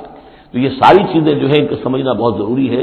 چنانچہ وہ جو میں نے چند کتابوں کا تذکرہ کیا ان کو غور سے پڑھیے، 2 مختصر ہیں، 2 ذرا اس سے بڑی ہیں۔ وَيَدْعُو الْإِنسَانُ بِالشَّرِّ دُعَاءَهُ بِالْخَيْرِ، اور انسان پکار بیٹھتا ہے شر جبکہ وہ پکار رہا ہوتا ہے اپنے نزدیک خیر۔ یعنی جب انسان دعا کرتا ہے اللہ یوں کر دے، اسے یہ معلوم نہیں کہ یہ اس کے لیے شر ہے، مانگ رہا ہے، جیسا کہ ہم پڑھ چکے سورہ بقرہ میں، عسیٰ ان تکرہوا شیئا وہو خیر لکم، اے اللہ یہ چیز مجھ سے دور کر دے، جو چیز تم ناپسند کرتے ہو حقیقت میں اس میں تمہارا خیر ہے۔ وعسیٰ ان تحبوا شیئا وہو شر لکم، اور ہو سکتا ہے تم کسی شے کو پسند کرو اور اس میں تمہارے لیے شر ہے۔ اللہ یعلم وانتم لا تعلمون، اللہ جانتا ہے تم نہیں جانتے۔ اصل بات کیا کہ اللہ کے حوالے کیا جائے، تفویض الامر، اے اللہ تیرے حوالے، سپردم بے تو مایا خیشرا تو جانی حساب کم و بیشرا، تیرے علم میں جو چیز میرے لیے خیر ہے وہ فیصلہ فرما دے، چاہے مجھے اچھی لگے یا بری لگے، لیکن تیرے علم میں۔ اللہم انی استخیرک بعلمک واستقدرک بقدرتک واسألک من فضلک العظیم، میں تو تیری قدرت سے قدرت چاہتا ہوں، تیرے علم سے خیر چاہتا ہوں، مجھے کیا پتا کس شے میں خیر ہے کس میں شر ہے، تو جانتا ہے۔ لیکن انسان کیا ہے، وہ تو اپنی عقل کو آگے رکھتا ہے، اے اللہ یوں کر دے، ایسا ہو جانا چاہیے، حالانکہ اس کو نہیں معلوم کہ بے وقوف جو شے مانگ رہا ہے وہ اس کے لیے خیر نہیں ہے، شر ہے۔ وَيَدْعُو الْإِنسَانُ بِالشَّرِّ دُعَاءَهُ بِالْخَيْرِ، اور انسان مانگ بیٹھتا ہے اپنے لیے شر جبکہ وہ مانگ رہا ہوتا ہے اپنے تئیں، اپنے خیال میں، اپنے ذوق میں خیر۔ وَكَانَ الْإِنسَانُ عَجُولًا، اور انسان بہت جلد باز ہے، اس جلد بازی کی وجہ سے، شارٹ سائٹڈنس کی وجہ سے وہ شر کو خیر، خیر کو شر سمجھ بیٹھتا ہے۔ وَجَعَلْنَا اللَّيْلَ وَالنَّهَارَ آیَتَيْنِ، اور ہم نے رات اور دن کو 2 نشانیاں بنا دیا ہے۔ فَمَحَوْنَا آیَةَ اللَّيْلِ، تو ہم نے رات والی نشانی کو تو تاریک بنا دیا، اسے مٹا دیا، محو کر دیا۔ وَجَعَلْنَا آیَةَ النَّهَارِ مُبْصِرَةً، اور دن والی نشانی کو ہم نے سجھانے والی بنا دیا، روشن کر دیا۔ لِتَبْتَغُوا فَضْلًا مِّن رَّبِّكُمْ، تاکہ اس روشنی کے اندر تم اپنے رب کا فضل تلاش کرو، تمہاری جو معاشی جد و جہد ہے اس کے لیے بھاگ دوڑ کر سکو۔ وَلِتَعْلَمُوا عَدَدَ السِّنِينَ وَالْحِسَابَ، اور دن اور یہ رات کا جو فرق ہے اور تفاوت ہے، الٹ پھیر ہے، اسی سے پھر ہم نے یہ نظام بنا دیا کہ تم حساب کر سکو سالوں کا، اور یہ سارا جو تمہارے نظام الاوقات ہے۔ ایک دن ایک رات ایک دن ہو گیا، پھر ایک دن ایک رات، اس طرح بڑھتے بڑھتے پھر ہفتہ بنتا ہے، جو پھر اس کے بعد جو ہے وہ مہینہ اور سال۔ وَكُلَّ شَيْءٍ فَصَّلْنَاهُ تَفْصِيلًا، اور ہم نے ہر چیز کو پوری طرح کھول کھول کر بیان کر دیا ہے۔ وَكُلَّ إِنسَانٍ أَلْزَمْنَاهُ طَائِرَهُ فِي عُنُقِهِ، اور ہر انسان کے ہم نے چپکا دیا ہے اس کی قسمت یا اس کی نحوست یا اس کی خوشبختی یا اس کی جو بھی ہے بدقسمتی، یہ سب چیزیں انسان کی اپنی گردن میں ہم نے کہیں چپکا دی ہیں۔ اب اللہ جانے کہ یہ کوئی واقعتاً اس کی کوئی مادی حقیقت بھی ہے، شاید کوئی گلینڈ ایسا ہو ابھی جو ابھی تک ہمارے ڈسیکشن میں نہ آیا ہو، کوئی بہت ہی مائکروسکوپک ہو، اور اس میں کوئی بڑا ہی یوں سمجھیے کہ مائکروسکوپک کمپیوٹر اللہ نے لگا رکھا ہے، یہ سب ہو سکتا ہے، کچھ ممکن نہیں کہ پھر ہمیں کہیں معلوم ہو کہ یہاں پر کوئی چیز ہے، وہ نقطے اس کی گردن میں کوئی شے ہے کہ جو ہم نے وہاں پہ لٹکا دی ہے۔ وَكُلَّ إِنسَانٍ أَلْزَمْنَاهُ طَائِرَهُ، طائر کا لفظ جو آتا ہے عام طور پر تو نحوست کے لیے آتا ہے، لیکن یہ کہ اس کے ساتھ یہ جو بھی قسمت ہے، کسی کا مقسوم ہے، جو بھی اس کو ملنا ہے، یہ ساری چیزیں جو ہے انسان کی، وہ ہر انسان کے ساتھ گویا کہ اس کی وہ کتاب ام الکتاب میں سے اللہ تعالیٰ نے جو اس کا کھاتا ہے، اس کا ڈیبٹ کریڈٹ وہ یہاں پر لگا دیا ہے۔ وَنُخْرِجُ لَهُ يَوْمَ الْقِيَامَةِ كِتَابًا يَلْقَاهُ مَنشُورًا، اور ہم نکال لیں گے اس کے لیے قیامت کے دن اسے ایک کتاب کی شکل میں جسے وہ پڑھے گا، کھلی ہوئی کتاب، یعنی یہیں پر شاید وہ کوئی لگا ہوا ہے، کوئی ریکارڈر ہے کہ جس کے اندر وہ سارے ہمارے افعال و اعمال ریکارڈ ہو رہے ہیں، چاہے وہ کتنا ہی مائکروسکوپک ہو، اور اس کے بعد اس کو نکال کر جو ہے وہ رکھا جائے ایک چپ کے اندر۔ آپ کو معلوم ہے چپسی کا تو سارا کھیل اس دنیا میں چل رہا ہے، اس میں آپ کی پوری زندگی کی فلم موجود ہے، آپ نے ایک ایک حرف جو زبان سے نکالا وہ موجود ہے، آپ کے ذہن میں جو جو خیالات آتے رہے وہ موجود ہے، آپ کے دل میں جو جو نیتیں پروان چڑھتی رہی وہ موجود ہے، وہ ایک چپ جو ہے کفایت کرے گا۔ وَكُلَّ إِنسَانٍ أَلْزَمْنَاهُ طَائِرَهُ فِي عُنُقِهِ وَنُخْرِجُ لَهُ يَوْمَ الْقِيَامَةِ كِتَابًا يَلْقَاهُ مَنشُورًا، اور کہہ دیا جائے گا اقرا کتاب، خود پڑھ لو اپنی کتاب، یہ اپنا اعمال نامہ خود پڑھ لو۔ کفا بنفسک اليوم علیک حسیبا، تم خود بھی آج کافی ہو کہ حساب کر لو، ڈیبٹ کریڈٹ کا حساب جوڑ لو، یہ سارا تمہارے سامنے تمہارا کچا چٹھا موجود ہے۔ من اهتدى فإنما يهتدي لنفسه، جو کوئی بھی ہدایت پر آتا ہے، ہدایت کو اختیار کرتا ہے تو وہ اپنے بھلے کے لیے، اپنے فائدے کے لیے۔ ومن ضل فإنما يضل عليها، اور جو گمراہ ہوتا ہے تو ظاہر بات ہے وہ اپنے اوپر ہی اس کا وبال لے گا، گمراہ ہوتا ہے اپنے اوپر، اپنے خلاف، اپنے اوپر ہی وبال لے گا۔ ولا تزر وازرۃ وزر اخرى، اور دیکھو نہیں ہوگی کوئی جان اٹھانے والی کسی اور کے جان کے بوجھ کو، ہر ایک کو اپنا بوجھ خود اٹھانا ہے، جو بھی آپ کے اعمال کا انبار ہے وہ آپ کے کندھوں پر ہوگا، کوئی اور نہیں اٹھا سکے گا۔ ولا تزر وازرۃ وزر اخرى وما كنا معذبين حتى نبعث رسولا، یہ میں نے پہلے بھی حوالہ دیا تھا، آج یہ اللہ کی سنت رہی ہے کہ کسی قوم کے اوپر عذاب ہلاکت، عذاب استیصال، چھوٹے عذاب تو آتے رہتے تھے، لیکن یہ کہ بڑا عذاب جس سے کہ قوم کو نسیہ منسیہ کر دیا جائے، جیسے قوم نوح اور قوم ہود اور قوم صالح پر آئے وغیرہ، ان کے بارے میں اللہ کا قانون یہ ہے کہ جب تک رسول کو نہ بھیج دیا جائے، رسول حق کا حق ہونا واضح نہ کر دے، کوئی اشتباہ نہ رہے، حق مبرہن ہو جائے، اتمام حجت ہو جائے، رسلا مبشرین و منذرین لئلا یکون للناس علی اللہ حجت بعد الرسل، پھر اس کے بعد عذاب آتا تھا۔ وما كنا معذبین حتی نبعث رسولا، ہم عذاب دینے والے نہیں رہے ہیں جب تک کہ رسول نہ بھیج دیں۔ وَإِذَا أَرَدْنَا أَن نُهْلِكَ قَرْيَةً أَمَرْنَا مُتْرَفِيهَا، اور جب ہم فیصلہ کر لیتے تھے کہ کسی بستی کو یا کسی علاقے کے رہنے والوں کو ہلاک کرنا ہے تو پھر ہم کھلی چھوٹ دے دیتے تھے اس کے جو مرفہ الحال لوگ ہوتے تھے، دولت والے، پیسے والے، ان کی رسی دراز کرتے تھے، ففسقوا فیہا، وہ خوب ادھم مچاتے تھے، فسق و فجور، لہو و لعب، عیاشیاں، بدماشیاں، اس کا بازار گرم کر دیتے تھے۔ فحق علیہ القول، یہاں تک کہ وہ گویا کہ بھٹی پوری طرح دہک جاتی تھی اور وہ بستی یا وہ علاقہ جو عذاب الہی کا پورے طور پر مستحق ہو جاتا تھا۔ وحق علیہ القول فدمرناها تدمیرا، تو پھر ہم اسے، اس بستی کو اکھاڑ کر پٹخ دیتے تھے، اللہ کی طرف سے عذاب آ جاتا تھا۔ یعنی یہ بتایا جا رہا ہے کہ عذاب آنے میں سب سے بڑا حصہ جو ہوتا ہے کسی قوم کے سرمایہ داروں کا ہوتا ہے، ان کی رنگ رلیاں، ان کے عیش اور ان کی عیاشیاں اور ان کی بدماشیاں جو ہیں، در حقیقت وہ عوام اگر روک نہیں رہے تو وہ بھی مجرم ہو گئے۔ ہاں جو روکنے والے ہیں، نہیں منکر کرنے والے، ان کو اللہ تعالیٰ بچا لیتا ہے، ورنہ یہ کہ جن لوگوں نے ان کو روکا نہیں، گویا کہ وہ انہی کے حکم میں ہے۔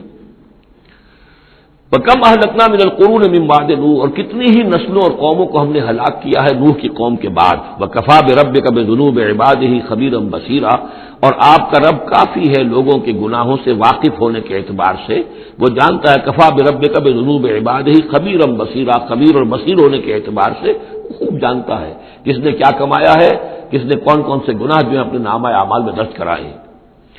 یہ جو اب آیتیں آ رہی ہیں یہ اس موضوع پر، اگرچہ یہ موضوع جو ہے قرآن مجید میں بار بار آتا ہے، لیکن یہ مقام اس موضوع کے لیے ذروہ سنام ہے قرآن کا، چوٹی یہ ہے اس موضوع پر۔ وہ موضوع کیا ہے؟ من کان یرید العاجلۃ عجلنا لہ فیہا ما نشاء لمن نرید، جو کوئی عاجلہ کا طلبگار بنتا ہے، اس دنیا ہی کا طالب ہے، یہی کا عیش، یہی کا آرام، یہی کی دولت، یہی کا نام، یہی کی شہرت، یہی کا اقتدار، بس یہی چاہیے۔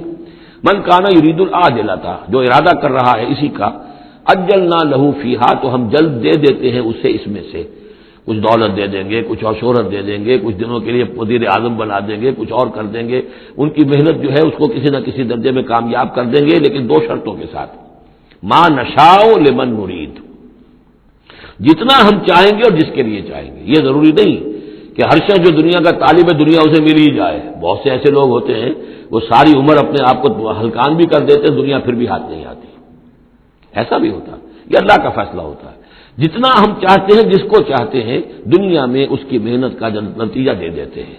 من کان یرید العاجلۃ عجلنا لہ فیہا ما نشاء لمن نرید ثم جعلنا لہ جہنم، پھر چونکہ وہ طالب دنیا کا تھا، اس میں سے ہم نے انہیں دے دیا جتنا چاہا، پھر اس کے لیے ہم جہنم مقرر کر دیتے ہیں، یصلاھا مذموما مدحورا، اس میں وہ داخل ہوگا مذمت زدہ ہو کر اور دھکے دیے جا کر۔ اب دوسری طرف ومن اراد الآخرۃ، اب یہ ہے اصل شے جس کو لٹمس ٹیسٹ میں کہتا ہوں، ہر شخص اپنے گریبان میں جا کے میں طالب آخرت ہوں یا طالب دنیا ہوں۔ دنیا کی بجائے یہ لفظ عاجلہ آیا ہے، دنیا بھی مؤنث ہے، ادنا قریب کی شے کو کہتے ہیں ادنا، اور اس کا مؤنث دنیا۔ عاجل جلدی والی شے، دنیا جو ہے یہ زندگی نقد ہے اور یہ فوری طور پر ہے، یہاں کی جو راحت ہے وہ بھی نقد ہے، یہاں کی تکلیف ہے وہ بھی نقد ہے، فوری طور پر محسوس ہو جاتی ہے۔ آخرت کی راحت بھی ابھی وہ بعد میں آنے والی شے ہے، اور وہاں کا عذاب بھی بعد میں آنے والا، اس لیے وہ آخرہ ہے۔ تو آخرہ کے مقابلے میں یا دنیا کا لفظ آئے گا یا عاجلہ کا لفظ آئے گا۔ من کان یرید العاجلۃ عجلنا لہ فیہا ما نشاء لمن نرید ثم جعلنا لہ جہنم یصلاھا مذموما مدحورا ومن اراد الآخرۃ وسعی لہا سعیھا وہو مومن، جو آخرت کا طالب ہو اور صرف کہنے میں نہ ہو، بات کرنے میں زبانی کلامی نہ ہو، بلکہ یہ کہ واقعتاً اس کے لیے ویسی محنت کرے جیسی کہ آخرت کے لیے کرنی چاہیے، یہ شرط عین ہے۔ بس سعی لہا سعیھا، اس دنیا کے لیے کتنی بھاگ دوڑ کرتے ہو، اس کے ساتھ ذرا مقابلہ کرو، آخرت اس کے مقابلے میں کتنی قیمتی ہے، کتنی بھاگ دوڑ اس کے لیے ہونی چاہیے۔ وسعی لہا سعیھا وہو مومن، ایمان بھی رکھتا ہو اور اس کے لیے ویسی محنت کرے جیسی کہ اس کے لیے کی جانی چاہیے۔ فاولئک کان سعیھم مشکورا، یہ وہ لوگ ہوں گے کہ جن کی سعی جو ہے اللہ تعالیٰ کے ہاں اس کی قدر کی جائے گی، قدر افزائی کی جائے گی۔ اللہم ربنا اجعلنا منہم، کافی کٹھن مقام ہے، آسان نہیں ہے، بڑی شرطیں ہیں جو اللہ نے لگائی ہیں۔ ومن اراد الآخرۃ وسعی لہا سعیھا وہو مومن فاولئک کان سعیھم مشکورا اللہم ربنا اجعلنا منہم کلا نمد ہؤلاء وہؤلاء من عطاء ربک۔ باقی یہ کہ اس دنیا کی زندگی میں تو ہم مدد پہنچا رہے ہیں ان کو بھی اور ان کو بھی، اہل ایمان کو بھی، طالب آخرت کو بھی، طالب دنیا کو بھی دے رہے ہیں۔ جب ہم نے امتحان کے لیے یہاں رکھنا ہے تو راشن تو دینا ہی ہے، کھانے پینے کے لیے تو مجرموں کو بھی اور مومنوں کو بھی اور مسلموں کو بھی کچھ نہ کچھ دینا ہے، سبسسٹنس تو ہمارے ذمے ہے۔ یہ اب یہ تیرے رب کی عطا میں سے ہے، وما کان عطاء ربک محظورا، اور آپ کے رب کی عطا جو ہے وہ روکی نہیں جا سکتی۔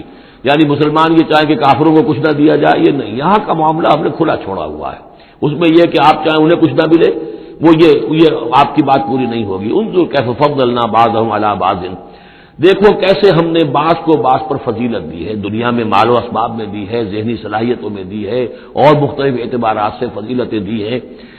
وللآخرۃ اکبر درجات واکبر تفصیلا، لیکن آخرہ جو ہے وہ درجے کے اعتبار سے اور فضیلت کے اعتبار سے بہت بڑی ہوگی۔ یہاں کتنا فرق پڑ جائے گا، کوئی محل میں رہ رہا ہے، کوئی کٹیا میں رہ رہا ہے، اچھا وہ 20 سال رہے گا محل میں، یہ 20 سال رہے گا کٹیا میں، کتنا فرق پڑ گیا۔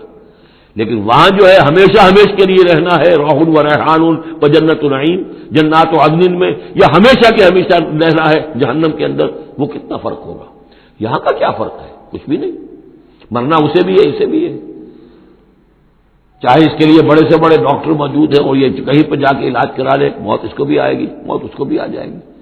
زیادہ یہ اسے حسرت رہے گی کہ میں علاج نہیں کرا سکا، بس اللہ خیر صلی اللہ، لیکن کیا سب جو علاج کرا سکتے ہیں ان سب کو شفا ہو جاتی؟ کتنے ہی ہے لاکھوں روپیہ خرچ کر کے آتے ہیں، اس کے بعد بھی وہ شفا تو نہیں ہوتی۔ لا تجعل مع اللہ الہا آخر، اللہ کے ساتھ کسی اور کو الہ نہ بناؤ۔ فتقعدا، پھر تمہیں بیٹھ رہنا پڑے گا مذموما مخذولا، مذمت زدہ ہو کر اور اللہ کی جناب سے بے توفیق بنا کر۔ اللہ تعالیٰ جو ہے خذلان الہی مخذولا، بے یار و مددگار چھوڑ دے گا۔ پھر اس کے بعد یہ دو رکوع جو ہیں یہ بہت اہم ہیں، جیسا کہ میں نے عرض کیا تھا، یہ حضرت عبداللہ ابن عباس رضی اللہ تعالیٰ عنہما کے نزدیک یہ تورات کی تعلیم کا نچوڑ ہے، 10 commandments, the Quranic version of 10 commandments. تورات میں جو احکام عشرہ آئے تھے اس کا یہ قرآنک ورژن ہے جو یہاں پر آ رہا ہے۔ اس کا خلاصہ ہم پہلے پڑھ چکے ہیں سورہ انعام کے آخری حصے میں، یہاں ذرا وہی باتیں ہیں جو ذرا تفصیل سے آئی ہیں۔ وَقَضَىٰ رَبُّكَ أَلَّا تَعْبُدُوا إِلَّا إِيَّاهُ، تیرے رب نے فیصلہ کر دیا ہے کہ نہیں پوجو گے سوائے اس کے کسی کو۔ وَبِالْوَالِدَيْنِ إِحْسَانًا، اور اللہ کے اور والدین کے ساتھ احسان، نیک سلوک۔ یہ چوتھا مقام آ گیا، جہاں کہ اللہ تیسرا مقام آیا ہے، چوتھا مقام سورہ لقمان میں آئے گا، اللہ کے حقوق کے فوراً بعد والدین کے حقوق۔ اما یبلغن عندک الکبر، اگر پہنچ ہی جائیں وہ دونوں بڑھاپے تک تمہارے پاس، احدہما، وہ اکیلے کوئی ایک ان میں سے، اور کلاہما، یا دونوں، یعنی والدین اس بڑھاپے کی اور ضعیفی کی عمر کو پہنچ گئے، یا والد فوت ہو گئے والدہ ضعیفی کی عمر کو پہنچ گئی، یا والدہ فوت ہو گئی والد ضعیفی کی عمر کو پہنچ گئے، یا دونوں کے دونوں ضعیفی کی عمر کو پہنچ گئے۔ اما یبلغن عندک الکبر احدہما او کلاہما فلا تقل لہما اف، تو انہیں اف تک مت کہو، جھڑکنا نہیں، ولا تنہرہما، ان کو جھڑکو مت، وقل لہما قولا کریما، ان سے بات کرو نرمی کے ساتھ، ادب کے ساتھ۔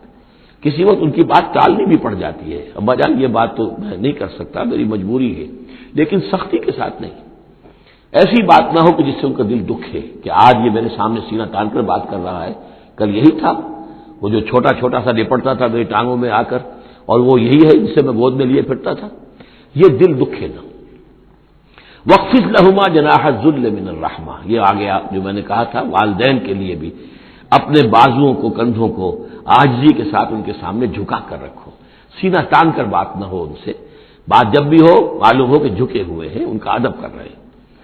وَقُلْ رَبِّ ارْحَمْهُمَا كَمَا رَبَّيَانِي صَغِيرًا، اور دعا کیا کرو کہ اے میرے رب ان پر رحم فرما دونوں پر، جیسے کہ انہوں نے ہمیں پالا، مجھے پالا جبکہ میں چھوٹا سا تھا، میں تو سب سے زیادہ ضعیف تھا، کمزور تھا، میرے لیے غذا کا، میرے آرام کا، مجھے تکلیف ہو تو تڑپتے یہ تھے، تو اے پروردگار اب ان کے احسانات کا میں کیا بدلہ چکا سکتا ہوں، میں تجھ ہی سے درخواست کرتا ہوں کہ جو کچھ احسانات انہوں نے مجھ پر کیے ہیں تو ان کو ان کے طفیل، ان کی خطائیں بخش دے اور ان پر رحم فرما۔ وَقُلْ رَبِّ ارْحَمْهُمَا كَمَا رَبَّيَانِي صَغِيرًا رَبُّكُمْ أَعْلَمُ بِمَا فِي نُفُوسِكُمْ، تمہارا رب واقف ہے خوب جو کچھ تمہارے دلوں میں ہوتا ہے۔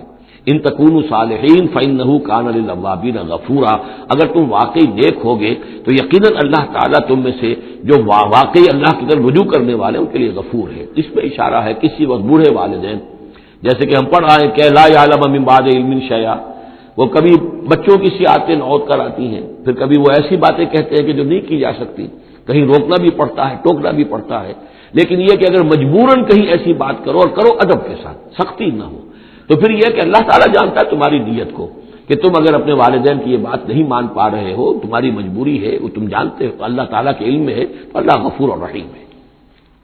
وَآتِ ذَا الْقُرْبَىٰ حَقَّهُ، اور قرابت داروں کو بھی ان کا حق ادا کرو، والمسکین، اور مسکین کو، وابن السبیل، اور مسافر کو، ولا تبذر تبذیرا، اور نام و نمود کے لیے اپنی دولت مت اڑاؤ۔ تبذیر جو ہے اسراف سے بہت بڑا جرم ہے۔ اسراف یہ ہے کہ ضرورت سے زائد خرچ کیا جائے۔ کھانا آپ کی ضرورت ہے، وہ کھانا ایک سالن روٹی سے بھی آپ کی غذا پوری ہو سکتی ہے، لیکن 4 کھانے، یہ اسراف ہے۔ کپڑا آپ کی ضرورت ہے، لیکن وارڈروب بھری ہوئی ہے کپڑوں سے، یہ اسراف ہے۔ جتنے آپ کے لیے لازم ہے، ضروری ہے، وہ رکھیے۔ اور تبذیر یہ ہے کہ بلا ضرورت خرچ کرنا، صرف نام و نمود کے لیے، اپنی دولت کی نمائش کے لیے، شادیوں پر خرچ ہو رہا ہے اور کس قدر ہو رہا ہے، دھوم دھڑکا ہے، کوئی اس کی ضرورت نہیں ہے، یہ ہے تبذیر۔ فلا تبذر تبذیرا، اپنی دولت کو نام و نمود کے لیے مت اڑاؤ۔ ان المبذرین کانوا اخوان الشیاطین، یقیناً یہ مبذرین جو ہیں، یہ فضول خرچی کرنے والے، بیکار دولت اڑانے والے اپنی دولت کی نمائش کے لیے، یہ شیطانوں کے بھائی ہیں۔ یہ کیوں ہے؟ یہ بات جب میری سمجھ میں آئی تھی تو بہت قرآن مجید کے ایک اعجاز کا ایک پہلو مجھ پر منکشف ہوا تھا کہ وہ جو آیت ہم پڑھ چکے سورہ مائدہ میں، شیطان کیا چاہتا ہے؟ انما یرید الشیطان ان یوقع بینکم العداوۃ والبغضاء فی الخمر والمیسر، شیطان یہ چاہتا ہے کہ تمہارے مابین دشمنی پیدا کرے، بغض پیدا کر دے شراب اور جوئے کے ذریعے سے۔ وہی بغض اور دشمنی جو ہے وہ اس سے پیدا ہوتی ہے کہ کسی سیٹھ صاحب کی بیٹی کی شادی ہے اور اس پر جو کچھ ہو رہا ہے، وہ جو پوری کوٹھی جو ہے وہ بنی ہوئی ہے، بقائے نور بنی ہوئی ہے اور دھوپ جھڑ رہا ہے۔ اچھا اسی سیٹھ صاحب کا کوئی شوفر بھی ہوگا، کوئی پہرے دار ہوگا، کوئی مالی ہوگا، کوئی اس کا خانسامہ ہوگا، اس کی بچی شاید بوڑھی ہو رہی ہو، اس کے ہاتھ پیلے نہیں ہو رہے ہیں، کیا ہوگا اس کے دل میں؟ کیا چھریاں نہیں چل رہی ہوں گی اس کے دل میں؟ کیا پھر محبت پیدا ہوگی یا نفرت پیدا ہوگی؟ پھر تو ایسا ہوگا کہ جب اس کا داؤ چلے گا یہ پیٹ پھاڑے گا اپنے اس سیٹھ کا اور لے کر جائے گا۔ یہ ہے وہ دشمنی ڈالنے والی بات، تبذیر جو ہے جس سے کہ دشمنی پیدا ہوتی، طبقاتی شعور پیدا ہوتا ہے، ہیوز اور ہیو ناٹس کے درمیان ایک جو خلیج ہے وہ زیادہ سے زیادہ جو ہے گہری اور چوڑی ہوتی چلی جاتی ہے۔ وَكَانَ الشَّيْطَانُ لِرَبِّهِ كَفُورًا، اور یقیناً شیطان اپنے رب کا بہت ہی ناشکرا تھا۔ وَإِمَّا تُعْرِضَنَّ عَنْهُمْ ابْتِغَاءَ رَحْمَةٍ مِّن رَّبِّكَ تَرْجُوهَا، اور اگر تمہیں اعراض کرنا ہی پڑ جائے ان سے، یعنی قرابت دار ہے کوئی اور آپ سے کوئی سائل آ گیا ہے، کوئی اور ہے جو آپ سے کوئی مدد چاہ رہا ہے، اگر آپ کو اعراض کرنا ہی پڑ جائے، کیوں؟ ابتغاء رحمت من ربک ترجوہا، کہ خود تم اپنے رب کی رحمت کے ابھی امیدوار ہو، یعنی اس وقت تمہارے پاس کچھ نہیں ہے، تم بھی امید میں ہو کہ اللہ تعالیٰ تمہیں بھی نواز دے، تمہارے پاس کچھ نہیں ہے، تو اگر اپنے قرابت داروں سے یا ان سے اعراض کرنا پڑ رہا ہے فقل لہم قولا میسورا، تو بات ان سے وہ کرو کہ جو بڑی نرم ہو، شرافت کے ساتھ، انہیں جھڑکو نہیں۔ ولا تجعل یدک مغلولۃ الی عنقک، اور نہ تو اپنے ہاتھ کو باندھ لو اپنی گردن کے ساتھ، یہ اصل میں کنایا ہے، استعارہ ہے بخل سے، کہ ہاتھ بندھا ہوا ہے، اس ہاتھ سے کچھ نکل ہی نہیں سکتا، کسی کو کچھ خیر جو ہے وہ مل ہی نہیں سکتا۔ ولا تبسطھا کل البسط، اور نہ ہی ہاتھ کو کھول دو پورا کا پورا، یعنی یہ کہ بسا اوقات انسان کے اندر نیکی کا جذبہ اتنا جوش کھاتا ہے کہ سب کچھ اللہ کی راہ میں دے کر خود فقیر ہو جائے، یہ بھی نہیں، بلکہ یہ کہ ایک اعتدال کی راہ ہونی چاہیے۔ فتقعد ملوما محسورا، ایک وقت میں جذبات کے رو میں آ کر تو یہ سب کچھ کر بیٹھے اور بعد میں تم جو ہے بیٹھے رہو گے الزام کھائے ہوئے اور ہارے ہوئے، اور پھر ہو سکتا ہے کہ الٹا یہ خیال ہو کہ کیا حماقت میں کر بیٹھا، مجھے جو ہے ذرا اس میں اعتدال کی روش اختیار کرنی چاہیے تھی۔ اس میں بسا اوقات ایسا ہوتا ہے کہ انسان یہ سمجھتا ہے کہ یہ غریب آدمی میرا رشتہ دار جو ہے، میں اس کی کسی نہ کسی طریقے سے اب اس کے حالات بگڑے ہوئے ٹھیک کر ہی دوں، لہذا وہ اپنی امکانی حد تک مدد کر رہا ہے لیکن حالات ٹھیک نہیں ہو رہے اس کے، تو فرمایا ان ربک یبسط الرزق لمن یشاء ویقدر، یہ جو ہے کسی شخص کے اوپر رزق کا کشادہ ہو جانا اور کسی کے اوپر رزق کی تحقیق ہو جانا یہ تمہارے اختیار میں نہیں ہے، یہ تیرے رب کے اختیار میں ہے، اللہ کے اختیار میں ہے، لہذا اپنا سا فرض ادا کرو جو تم کر سکتے ہو، معقول طریقے سے، معتدل طریقے سے، متوازن طریقے سے وہ کرو، تم یہ نہ سمجھو کہ تم کسی کے حالات کو بدلنے پر قادر ہو۔ ان ربک یبسط الرزق لمن یشاء ویقدر، یقیناً یہ تو تیرا رب ہی ہے کہ جو کھول دیتا ہے جس کے لیے چاہتا ہے، کشادہ کر دیتا ہے اور تنگ کر دیتا ہے جس کے لیے چاہتا ہے۔ انہ کان بعبادہ خبیرا بصیرا، یقیناً وہ اپنے بندوں کے حق میں اپنے بندوں سے پوری طرح باخبر ہے اور ان کے حالات کو دیکھ رہا ہے۔ ولا تقتلوا اولادکم خشیۃ املاق، اور اپنی اولاد کو قتل مت کرو مفلسی کے اندیشے سے۔ اب یہ جو ہمارے ہاں برتھ کنٹرول کی پوری تحریک ہے پوری دنیا میں، اور مالتھوس صاحب کے زمانے سے جو تحریک چلی تھی، اور یہ کنٹرول جو ہے آبادی کا، پاپولیشن کنٹرول، تو اگرچہ ہم یہ تو نہیں کہہ سکتے کہ اس کی ساری شکلیں حرام مطلق ہیں، بعض شکلیں اس کی جائز ہیں، اور اس کے لیے ہم صرف یہ کہہ سکیں گے کہ وہ مکروہات میں شامل ہے، لیکن یہ کہ ایک تحریک کی حیثیت سے در حقیقت یہ نفی ہے ایمان کی، اللہ پر توکل نہیں ہے، اللہ کے رازق ہونے پر بھروسہ نہیں ہے، اپنے حساب کتاب کو جوڑ رہے ہو، تمہیں کیا پتا اللہ کے خزانے کون کون سے ہیں؟ ابھی کچھ عرصے پہلے ہمیں پتہ ہی نہیں تھا کہ سمندر کے اندر سے کیا کچھ غذا نکل آئے گی اور کتنی عمدہ غذا ہوگی۔ یہ گوشت جو آپ کو سمندر سے ملتا ہے یہ کس قدر عمدہ ہے صحت کے لیے، باقی جو گوشت ہم کھاتے ہیں اوپر سے ریڈ میٹ، اس کے اندر کیا کیا ہیزرڈز ہیں اور کیا کیا خرابیاں ہماری صحت کے لیے، اور یہ جو ہے جو ہمیں ملتا ہے سمندر سے یہ کس قدر عمدہ ہے، لحمن طریہ جو ہم پڑھ چکے ہیں، تو معلوم نہیں تھا۔ اسی اعتبار سے جان لیجئے کہ تم اپنی اولاد کو قتل نہ کرو، اگرچہ جو بھی یعنی یوں سمجھیے کہ کنٹراسیپٹیو میتھڈ جو ہے اس کے اوپر قتل کا اطلاق تو نہیں ہوگا، البتہ یہ کہ اگر باقاعدہ ایبارشن ہوتی ہے تو وہ تو یقیناً قتل ہی کے زد میں آئے گی. ولا تقتلوا اولادکم خشیۃ املاق نحن نرزقهم وإياکم، ہم ہی ان کو بھی رزق پہنچائیں گے اور تمہیں بھی ہم دیتے ہیں. تم سمجھتے ہو کہ تمہیں رزق خود اپنے ذریعے سے مل رہا ہے، یہ رزق ہم نے ہے جو تمہیں دیا ہے. ان قتلهم کان خطا کبیرا، یقیناً ان کو قتل کرنا جو ہے بہت بڑی خطا ہے. ولا تقربوا الزنا، اور زنا کے قریب تک مت جاؤ. اب یہاں پر یہ نہیں کہا کہ زنا مت کرو، زنا سے تو بہت فاصلے پر رہو، keep at a safe distance. ولا تقربوا الزنا، اس کے قریب تک نہ جاؤ. انه کان فاحشۃ وساء سبیلا، یقیناً یہ بہت بے حیائی کا کام ہے اور بہت ہی برا راستہ ہے. ولا تقتلوا النفس التي حرم الله الا بالحق، اور مت قتل کرو اس جان کو، انسانی جان کو جسے اللہ نے محترم ٹھہرایا ہے مگر حق کے ساتھ. حق کیا ہے؟ قاتل کو قتل کیا جائے گا، اس کی جان لے لی جائے گی، اس کے قتل کے بدلے خون کے بدلے خون. یا مرتد ہے اسلامی ریاست میں، اسے قتل کر دیا جائے گا. یا یہ کہ زانی یا زانیہ ہے شادی شدہ، اس کو رجم کیا جائے گا. یا یہ ہے کہ اور بھی کوئی قتل کی جو ہے جس کے اوپر یہ کہ عائد ہو جائے، کافر ہے حربی ہے، ہر کافر نہیں، جس کے ساتھ اعلان جنگ ہے اسے قتل کیا جائے گا. یہ ہے بالحق. ومن قتل مظلوما، اور جسے قتل کر دیا گیا مظلوم طور پر بغیر یعنی کسی حق کے ظلم سے، فقط جعلنا لولیہ سلطانا، تو اس کے ولی کو ہم نے ایک اختیار دیا ہے. اس کے اختیار ہے اب جو مقتول ہے اسلامی قانون میں، اس کے ورثاء کو اختیار حاصل ہے، چاہے تو وہ قاتل کی جان لے لے، اصرار کرے اس پر کہ ہم خون کا بدلہ خون، جان کا بدلہ جان لیں گے، چاہے اسے معاف کر دے، اور چاہے تو خون بہا لے کر اور جو رقم لے کر جو ہے اس کو معاف کر دے. یہ تین شکلیں ہیں، لیکن اختیار ان کے پاس ہے، حکومت کے پاس نہیں ہے. کوئی جج یہ فیصلہ نہیں کر سکتا، کوئی صدر مملکت جو ہے اس کا مختار نہیں ہے. جو ہمارے دستور میں ان کو اختیار دے رکھا ہے وہ اسلام کے صریح منافی ہے. یہ تو در حقیقت اختیار ہے صرف مقتول کے ورثاء کا. فلا یسرف فی القتل، تو وہ بھی قتل میں حد سے تجاوز نہ کرے.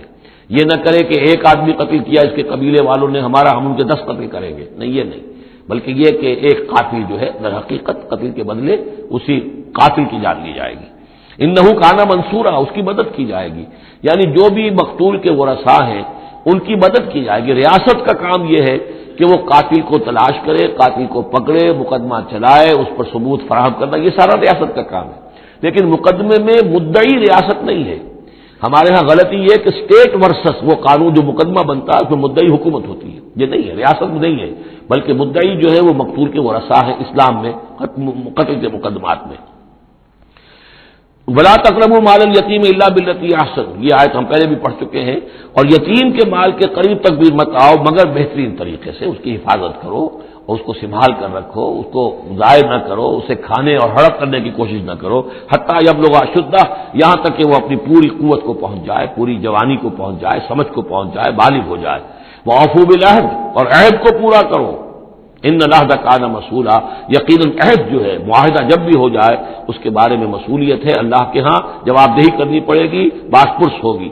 وَأَوْفُوا الْكَيْلَ إِذَا كِلْتُمْ، اور جب بھی تم ماپو تو پورا ماپو، پیمانہ پورا بھرو. وَزِنُوا بِالْقِسْطَاسِ الْمُسْتَقِيمِ، جب تولو تو پوری سیدھی ترازو کے ساتھ تولو. ذَلِكَ خَيْرٌ وَأَحْسَنُ تَأْوِيلًا، یقیناً یہی بہتر ہے اور انجام کے اعتبار سے بھی دیانتداری کے ساتھ پورا ناپ کر پورا تول کر اگر تم دے رہے ہو معاملہ، تو پھر جو بقیت اللہ ہے، پھر جو بھی اللہ کی طرف سے تمہیں نفع ہو جائے گا اس میں بہت برکت ہوگی، اس میں بہت خیر ہوگا.